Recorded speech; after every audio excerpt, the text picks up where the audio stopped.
Greetings everyone and welcome. My name is Alex with the Climate Science Alliance, and today I'm going to briefly walk you through the pieces of the Climate Science and Oceans Traveling Trunk. Now, this trunk is designed specifically to help your students gain a better understanding of the climate impacts to our ocean ecosystems and its inhabitants, specifically in the context of ocean acidification and ocean warming, and the actions students can take to make a difference. As with all of our Climate Kids programming, we utilize hands-on science activities, art, and storytelling to teach about climate science in a solutions-based, positive way. The Climate Science and Oceans Traveling Trunk is structured to be taught in 5 main parts: the Climate Change Primer, the Regional Impacts Module, the Ocean Acidification Module, Ocean Warming Module, and the Tribal Perspectives Module. The Climate Change Primer Module provides students with an overview of the latest climate science information. If you've already reviewed climate change causes and impacts in your classroom, the primer module is optional. It includes 3 primary activities. The first is the heat trapping blanket demonstration, where students can have a visual demonstration of greenhouse gases accumulating in our atmosphere and covering the earth like a heat trapping blanket. This is a fun visual that allows students to make the connection that the earth is getting warmer and that this has certain consequences. Another activity included in the Climate Change Primer to get this point across is the greenhouse gas game. This game is to help visualize that greenhouse gases can trap heat in our atmosphere, and more importantly, that our actions can make a difference. This is done by having students form a large circle, either in the classroom or outside, around a small bucket in the center of the circle. Students in the circle will receive a light card, and the heat cards will go in the bin at the center of the circle. You will choose a few volunteers to act as greenhouse gases around the center of the bucket. The greenhouse gases are not able to move in the demonstration. For the first iteration, you will say go and have all the students with light cards run to the center of the circle to grab a heat card, demonstrating the transference of light to heat. Once they have a heat card, they can be trapped or tagged by the greenhouse gases. The goal, however, is that these heat cards can escape back into space or out to the outside of the circle. At the end of the simulation, discuss with your students what they observed. You will then use the orange cards, or these human activity cards, to add or subtract greenhouse gas molecules and run the simulation again. This is a really great way to visualize the impact of greenhouse gases in our atmosphere and how we can make choices that can reduce them. The last activity of the Climate Primer is the carbon cycle demonstration. This activity allows students to understand how carbon cycles on our planet between the different spheres: the hydrosphere or water, the lithosphere or earth, the atmosphere or air, and the biosphere or the plants. What's more is that this activity allows students to understand how the Industrial Revolution or alterations in how we extract and burn fossil fuels has changed the carbon cycle and caused our climate to change. For this activity, every student will get a white pipe cleaner bracelet, and you will set the 4 spheres around the classroom with an associated rolling dice and set of beads. For the first round, you want to make sure that you have that pre-industrial lithosphere block in place. When you start the simulation, your students will grab a bead from the station that they are currently at and then roll the associated dice, telling them where to go and grab another bead.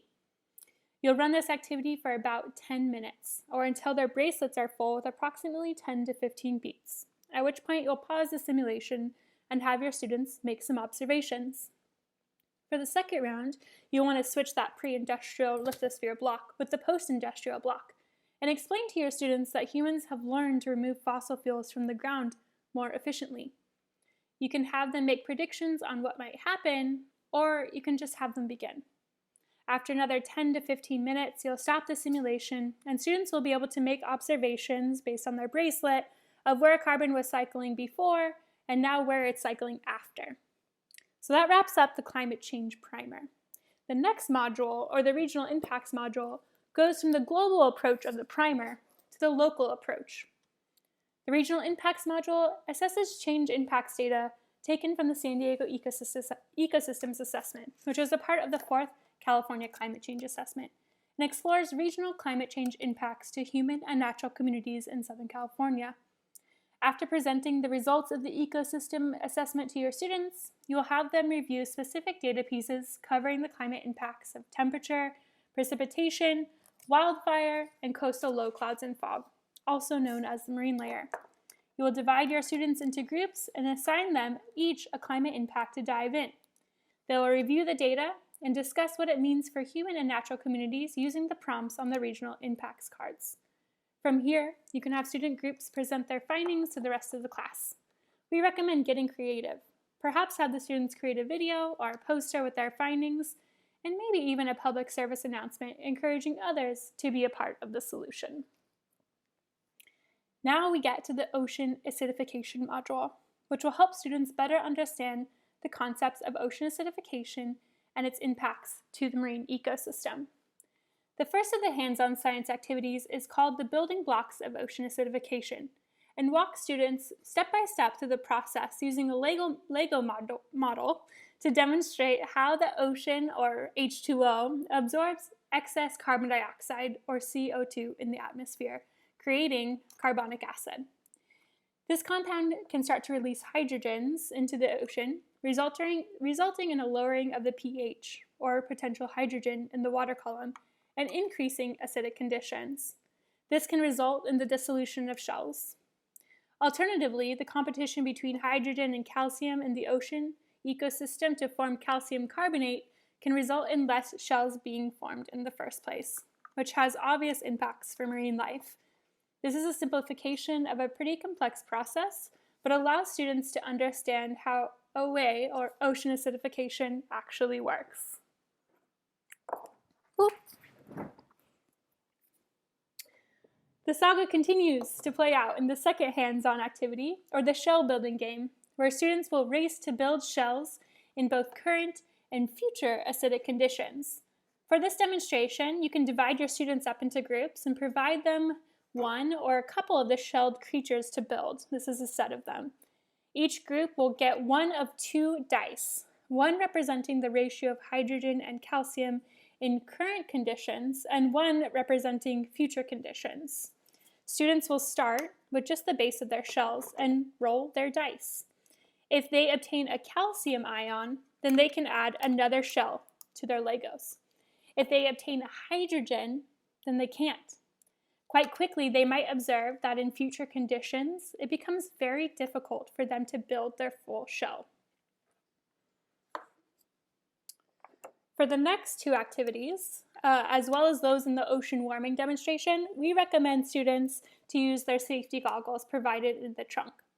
This next activity will allow students to test the reaction of carbonate in different solutions of varying acidity to demonstrate how shelled organisms may be affected by ocean acidification. For this, you will need a few of the plastic cups provided.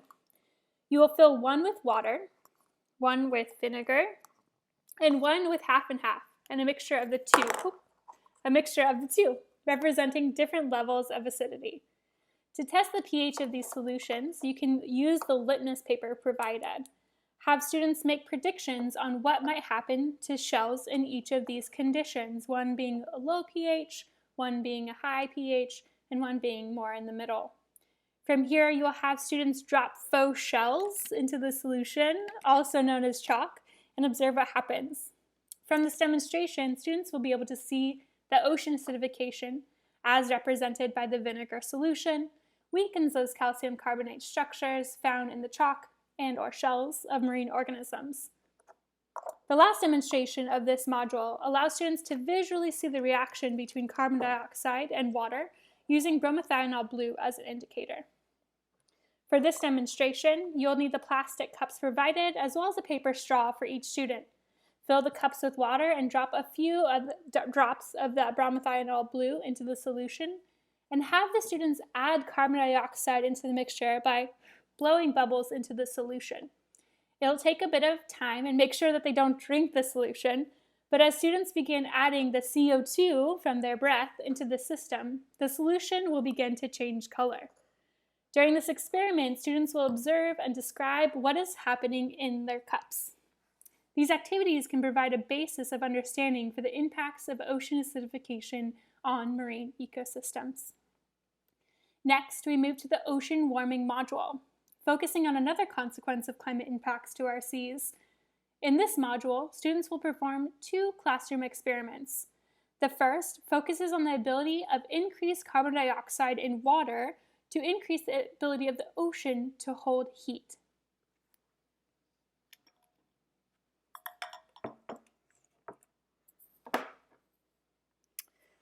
With the ocean warming in a jar activity, you will need 2 mason jars provided. There's the heat lamp here, and also the thermometer, and 1 Alka-Seltzer tablet. Filling the jars halfway with water, you will measure the water temperature in both jars as the baseline using your thermometer. Then you will place both the jars in equal vicinity of the heat lamp to represent the sun's rays on the ocean. One of the jars, you will add the Alka-Seltzer tablet to mimic the impact of CO2 absorption. Have students measure the temperature of these 2 jars at different time intervals and make observations as to which jar is hotter or cooler and why.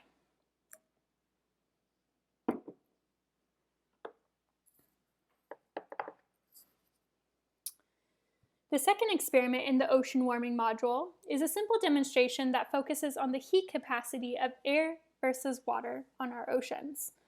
For this, you will fill 2 of the balloons provided, one with air and one with water. Once filled, you will then hold a lit match or a lighter under each of the balloons and make observations for what happens. You will find that due to the ability of water to effectively absorb heat faster than air, the balloon with air will quickly pop as the rubber warms, but the balloon with water will not, as the water absorbs the heat away from the rubber. In addition to these hands-on science activities, we've also included several storytelling books to engage students to help them understand the impacts of our changing climate on our oceans and its inhabitants. Lastly, we believe it's important for students to deepen their understanding and appreciation of our marine ecosystem by creating artistic representations of what they've learned. Thus, we included several art examples and encourage you to have students incorporate a solution or action they will take to work towards helping protect our planet. This one here says, "Ride your bike." What a great example. The final module, and a mainstay of all Climate Kids chunks, is our Tribal Perspectives module. The Tribal Perspectives portion of this chunk provides cultural resources and curriculum for both tribal and non-tribal educators, and this is a living collection of resources and materials with activities and topics from tribes throughout the Southwest United States and beyond. With that, a reminder that each module and trunk includes background information, lesson plans, PowerPoints, activities, posters, and materials that are all referenced here in the curriculum manual. A USB with the PowerPoint worksheets, storybooks, and art examples is also included in the front pocket. Each module includes next steps, activities, which are designed for teachers to use once the trunk returns, as it is our hope that the learning will always continue, whether on a field trip, in your own backyard, or elsewhere. Thank you again for joining me for this brief overview of the Climate Science and Oceans Traveling Trunk. I hope you find it helpful and supportive for you in your climate education endeavors. I also recommend connecting with us at www.climatekids.org or www.climatesciencealliance.org for ongoing updates and additional resources. Thanks so much, and have a great day.